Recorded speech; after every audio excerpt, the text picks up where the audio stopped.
Danas iza mene možete da vidite radne mašine. Jedna vrsta mašina su traktorske ekipaže. Oni služe za posečeno drvo izvuku iz šume.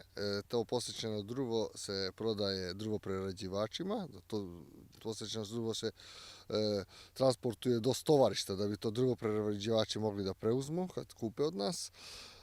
Dalje vidite mulčer koji sklanja drvni ostatak, to je mulčira teren. To je dosta važna jedna skupa faza pripreme terena da bismo mogli da sadimo sadnice.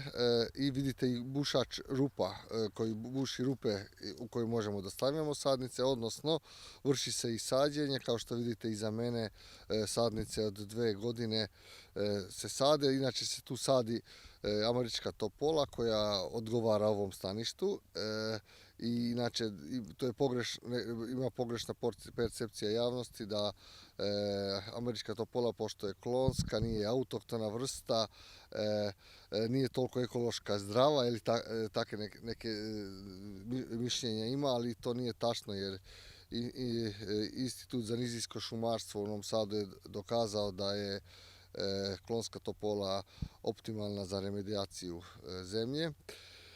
I tako ceo proces možete da vidite ovde. Inače tu topolu mi proizvodimo u našim rasadnicima. Imamo 15 rasadnika na 150 hektara i godišnje nam treba preko 1.000.000 sadnica.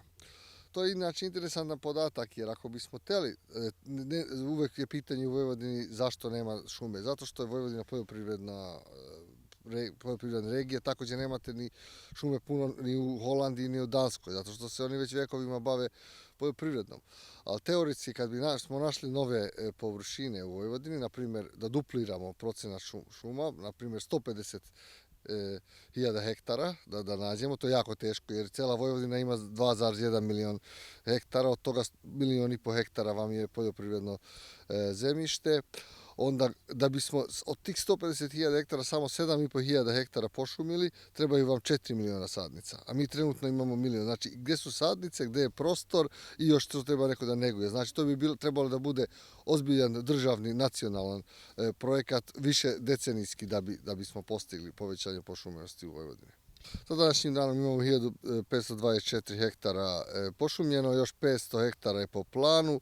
To ćemo, nadamo se, do kraja marta da završimo. Vremenske prilike će nam dozvole jer nama hladni mart odgovara za pošumljavanje i tako ćemo biti apsolutno zadovoljni sa rezultatima plana pošumljavanja za ovu sezonu.